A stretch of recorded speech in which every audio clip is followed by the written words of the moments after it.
అప్పుడు పవన్ కళ్యాణ్ గారు వెళ్ళి చెక్ కూడా చేస్తున్నారు, చెకింగ్ చేస్తున్నారు. అవును. ఇంతవరకు నా తెలిసి ఏ నాయకుడు అలా చేశారో లేదో మనకు తెలియదు. పవన్ కళ్యాణ్ గారు అయితే అలా చేస్తున్నారు. చేయలేదు. ఏ నాయకుడు చేయలేదు. ఎలా అనిపిస్తుంది అసలు? అది చాలా గౌరవంగా ఇప్పుడు అప్రిషియేట్ చేయాలన్నది ప్రతి విషయంలో అదే మరి. ప్రతి సమస్యని పరిష్కరించడం కాదు, దగ్గరుండి దాన్ని ఆచరించడం. ఎలా చేస్తున్నారో చూడటం. ఆయన రోడ్డు ఎవరైనా సవరగా కనబడి అనుకో రోడ్లు, అబ్బా మా వాళ్ళు వేసారు రోడ్లని ఆ రోడ్డు మీద పోతా ఉంటారు. ఈయన ఎంత లోతు వేశారు, ఎంత మందం వేశారు, అన్ని పాళ్ళు కరెక్ట్ గా ఉన్నాయా లేదా, ఆ ఇంజనీర్స్ కరెక్ట్ గా వర్క్ చేస్తున్నారా లేదా, అక్కడ వర్కర్స్ ఏమన్నా లూటీ చేస్తున్నారా, సరిగ్గా వర్క్ చేయకుండా ఏమన్నా అమ్ముకుంటున్నారా, ఇవన్నీ కూడా దగ్గరుండి ఒక ఒక పంట పండించే రైతు దగ్గరుండి పొలాన్ని ఎలా సంరక్షించుకుంటాడు, అలాగా రోడ్లని ఆయన దగ్గరుండి వేయించడం పట్ల చాలా అంటే చాలా అంకిత భావం కనబడుతుంది. ఇంకొకటి ఆయన ఎలా చెక్ చేస్తున్నాడంటే ఒక కాలువ పక్కకెళ్ళి ఆ రోడ్డు ఎంత మందం వేసారో కూడా చెక్ చేస్తున్నాడు. అంటే ఒక సైడ్ నుంచి చూస్తే మనకి అది ఎంత మందం వచ్చింది, ఎంత మందం పడింది రోడ్డు అని చెక్ చేస్తున్నాడు. ఆ కోణంలో చూసుకుంటే నిజంగా చాలా అంటే చాలా అగ్రెసివ్ గా కనబడుతున్నాడు. ప్రజలకి సమస్య మళ్ళీ మళ్ళీ రాకూడదు.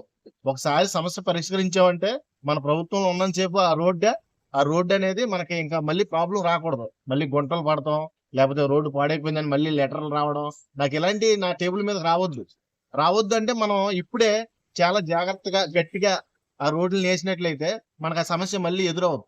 అలా చేయండి, పని చేస్తే అంకిత భావంతో చేయండి, సేవా గుణంతో చేయండి, ప్రజలను దృష్టిలో పెట్టుకొని చేయండి అని ఆయన చూపించే ఆ డెడికేషన్ నాకు ఎంత బాగా నచ్చిందంటే ఆ రోడ్ల మీద లైట్ గా చినుకులు పడుతున్నాయండి, వర్షం పడుతుంది. ఈ వేరే నాయకులు అయితే గొడుగులేందే కాలు బయట పెట్టరు. నాకు తెలిసినందుకు ఆయన వర్షంలో తడుచుకుంటూనే వెళ్ళిపోతున్నాడు. తడుచుకుంటూనే వాళ్ళ వర్కర్ తో సమానంగా, నేను ఒక వర్కర్నే, నేను ఒక మనిషినే, నాకేమీ 4 కాళ్ళు 4 చేతులు లేవు, మీకులాగా ఒక సామాన్య మనుషునే. కాబట్టి నేను మీలో ఒకటి కాబట్టి నేను తడిసత్వంలో ఏమి అంత మీరు బాధపడవలసిన పని లేదు. నేను మీలాగే అందరిలాగే పెరిగినోడిని అని ఆయన చెప్పడం నాకు చాలా బాగా అనిపించింది. ఇంకోటి ఏంటంటే ఆయన రోడ్లు చెక్ చేయడానికి, పనులు చేయడానికి నా కోసం వస్తున్నారు, నన్ను చూడడానికి. ఇదిగో రోడ్డు మొత్తం బ్లాక్ చేశారు, నేను రోడ్డు చెక్ చేయడానికి వచ్చాను, మీరేమో ఓజీ అంతా ఇలా గుమ్మిగూడితే నా పనులు ఆగిపోతాయి. నేను మీ పనులు చేసిన తర్వాత మనం సినిమాల గురించి మాట్లాడుకుందాం. ఇప్పుడు నేను రాజకీయంలో ఉన్నాను, పదవి బాధ్యతల్లో గౌరవనీయమైన పదవి బాధ్యతలో ఉన్నాను. అప్పుడు అలాగే మీరు సీఎం కాకముందు సీఎం అన్నారో, కనీసం డిప్యూటీ సీఎం అన్న అయ్యాను, సంతోషిద్దాం. ఇప్పుడు ఓజీ అని మళ్ళీ నేను సినిమాల్లోకి తీసుకెళ్ళకండి, నాకు అంత టైం లేదు అని ఆయన క్లియర్ గా చెప్పాడు. ఆ పాయింట్ నాకు బాగా నచ్చింది.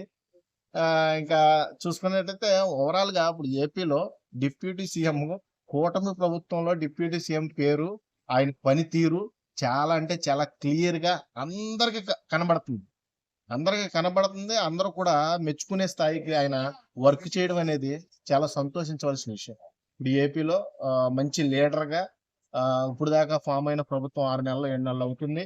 ఈ 6 నెలల్లోనే ఇంత పనులు చేస్తున్నారంటే ఇంకా రాబోయే రోజుల్లో మరిన్ని కొన్ని మంచి పనులు, ప్రజలకు ఉపయోగపడే పనులు చేస్తూనే ఉండాలని కోరుకుంటున్నాను.